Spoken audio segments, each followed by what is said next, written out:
I honestly believe that white guilt is becoming more and more alarming and problematic, or just as problematic as black victimhood. Because somehow in this country, if you're white, you were responsible for slavery and you were responsible for the degradation of the black community, or some parts of the black community, and you gotta overcompensate for the guilt that has been placed on you by a lot of liberals in America. I am sick of this. I'm telling you right now, don't come up to me and tell me you feel sorry for me. I don't need your sympathy. Don't come up to me and try to reason with me and say you have sympathy for me, or you're showing empathy towards me because my ancestors were slaves. Well, look, let me tell you this. I had no association. I have no association with slavery.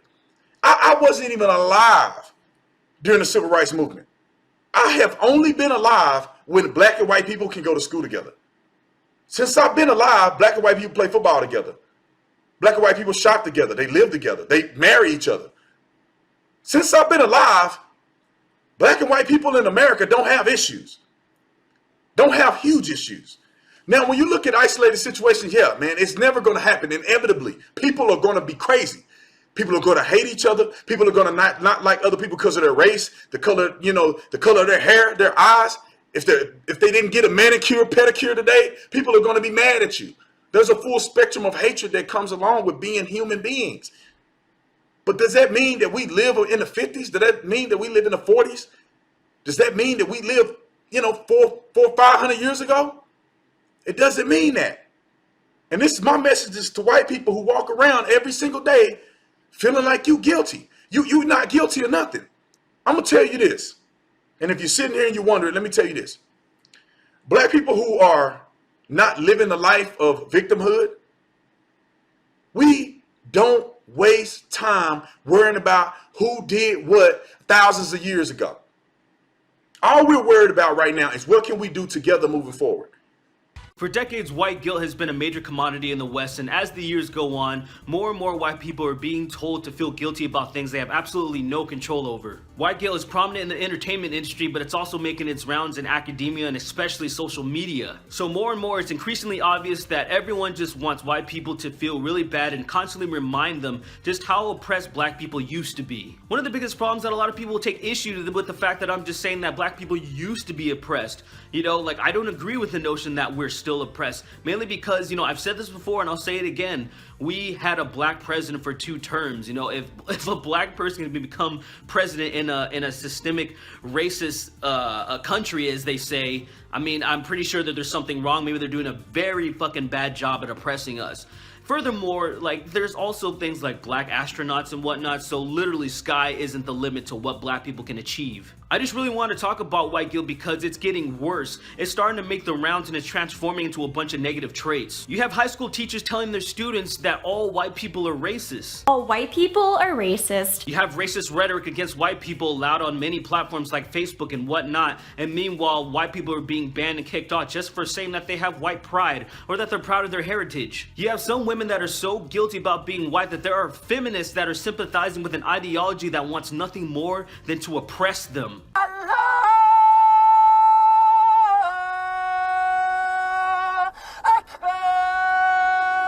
I don't know if this clip right here that I'm about to show you was real, because of Poe's law. Things have gotten so crazy that you don't know if things are real or fake now. Satire is just completely lost. But I want you guys to check this out and just see how far white guilt has gone.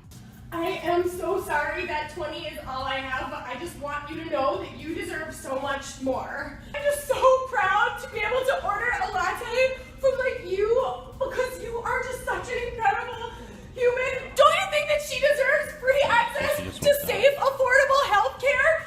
That's what I want for her. Vegeta, what does the scouter say about her white guilt level?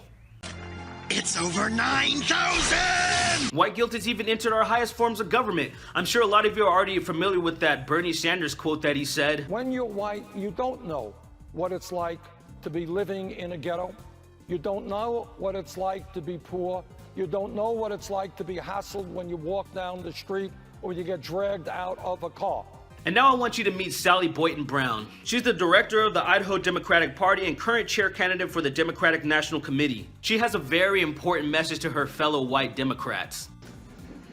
Black Lives Matter, and it makes me sad that we're even having that conversation, and that tells me that white leaders in our party have failed. As if it's only the white leaders' responsibility. I'm pretty sure there's some black leaders too in the Democratic Party, and of course, you wouldn't dare say that they failed. My job is to shut other white people down when they want to say, oh no, I'm not prejudiced. I'm a Democrat. I'm accepting.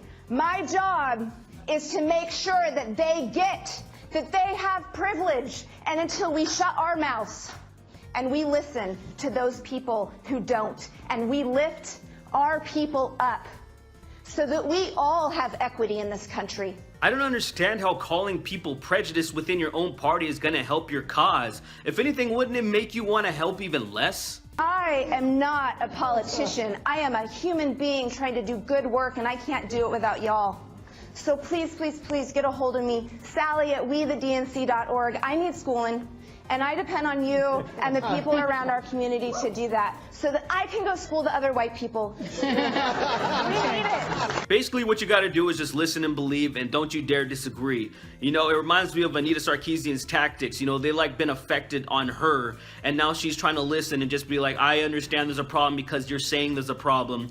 Even though maybe in the back of her head, she didn't think there was a problem before, but now they convinced her. The only reason that she didn't know there was a problem is because you're fucking ignorant and you're racist.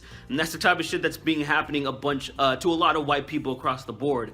This white guilt is just so fucking strong nowadays, and it is so goddamn annoying. So after seeing some of these examples of white guilt, is there any wonder why there's a rise on white nationalism or white pride? Either you have white people willing to sacrifice themselves on the oppressed altar.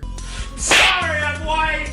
Or you have white people getting angry as fuck because they're constantly hearing their race getting bashed, and then they're developing a disdain for other races. Both sides are completely awful, but I gotta say the white guilt side is way worse because it's just how, like, it is so fucking ridiculous just to be completely ashamed of who you are just because of things that happened in the past, and now you're being tricked and believed into thinking that a lot of that shit that happened in the past is happening now. All I know is that white guilt is fucking stupid and it needs to stop. If I was walking down the street and I saw somebody punching himself in the face, I would probably keep walking. But I can no longer ignore this trend of white guilt. For those of you that are unaware, there is a growing group of white people in this country who have accepted the ridiculous notion that being born white automatically registers them as a social offender. They try to right the sin of their complexion by running around social media yelling at other white people for stating their opinions. For example, if white man A comments on Facebook, "I don't think players should kneel for the national anthem," then guilty white man B swoops in like, "You can't comment, you don't have melanin in your skin."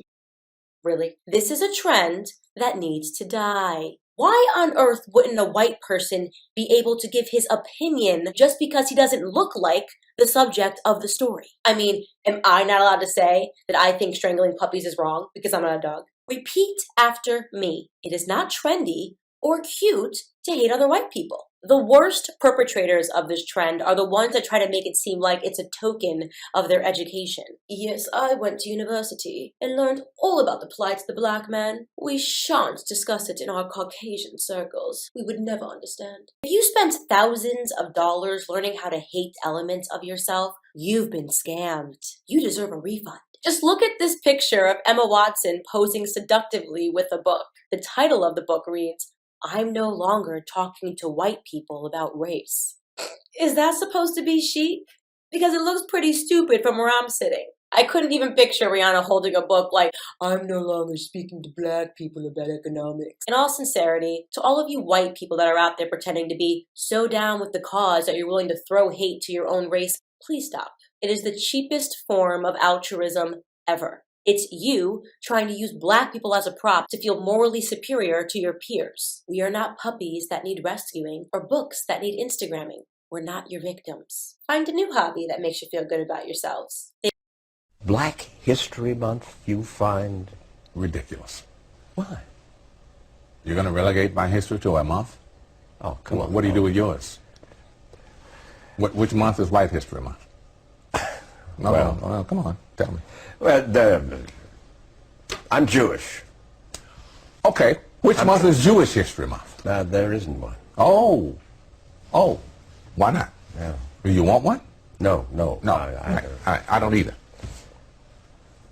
I don't want a Black History Month. Black history is American history. How are we going to get rid of racism until... Stop talking about it. I'm going to stop calling you a white man. Yeah. And I'm going to ask you to stop calling me a black man. I know you as Mike Wallace. You know me as Morgan Freeman.